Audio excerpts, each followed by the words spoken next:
Uma palavra de amor, uma palavra de Deus.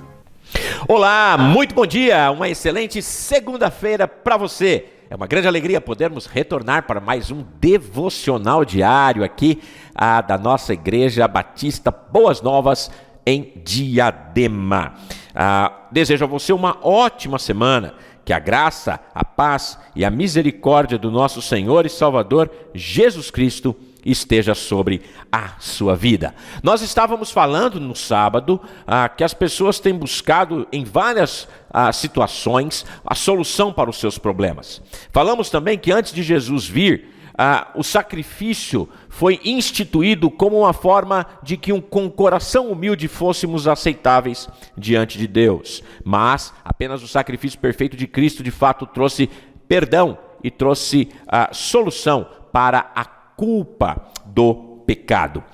Quando Caim ofereceu uma oferta ao Senhor dos grãos do qual ele pôde entregar ao Senhor naquela oferta, Caim foi rejeitado. Não por causa da sua oferta, não por causa que era de grãos e a de Abel era uma oferta de animais. Na verdade, foi porque Caim não deu a devida atenção ao sacrifício. Caim foi simplesmente alguém bastante, podemos dizer, que ignorou ali de fato a quem ele estava oferecendo. E ele trouxe daquilo que ele tinha.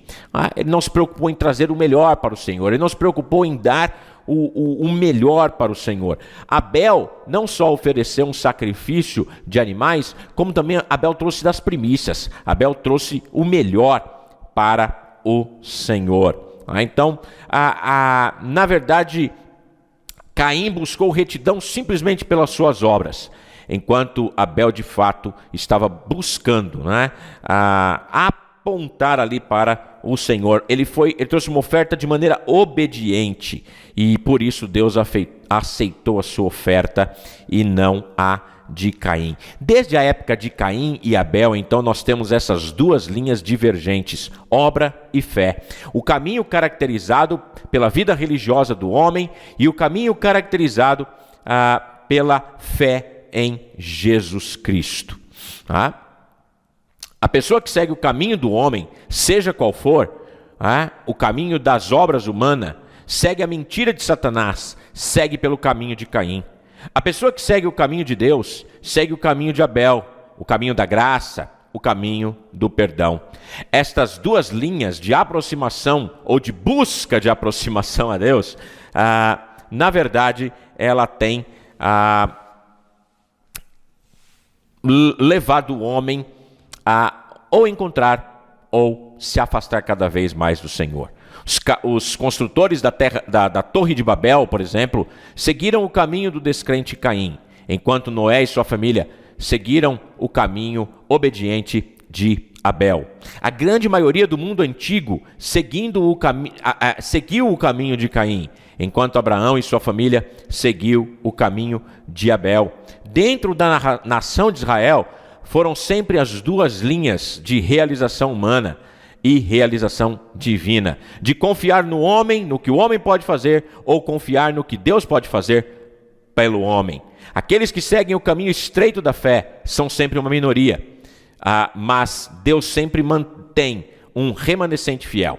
E as bênçãos de Deus nunca cessam, e suas promessas nunca falham.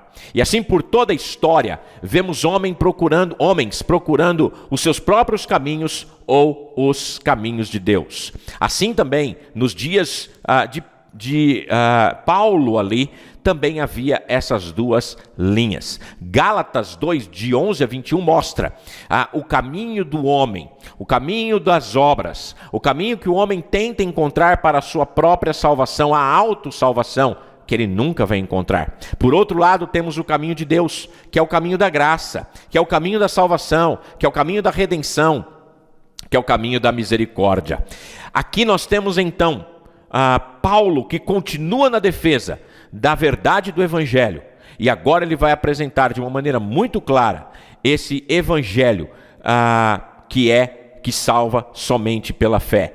E ele vai mostrar isso explicando brevemente o desvio de Paulo do Evangelho. Em seguida, ele vai mostrar qual é o verdadeiro caminho para a salvação através do Evangelho da Graça de nosso Senhor Jesus Cristo. Continuaremos amanhã mostrando, primeiramente, o desvio de Pedro, o que aconteceu com Pedro, e depois o resultado verdadeiro daquele que busca estar em Cristo. Grande e forte abraço para você, uma ótima segunda-feira. Amanhã nos vemos, se Deus assim nos permitir. Tchau. Uma palavra de amor, uma palavra de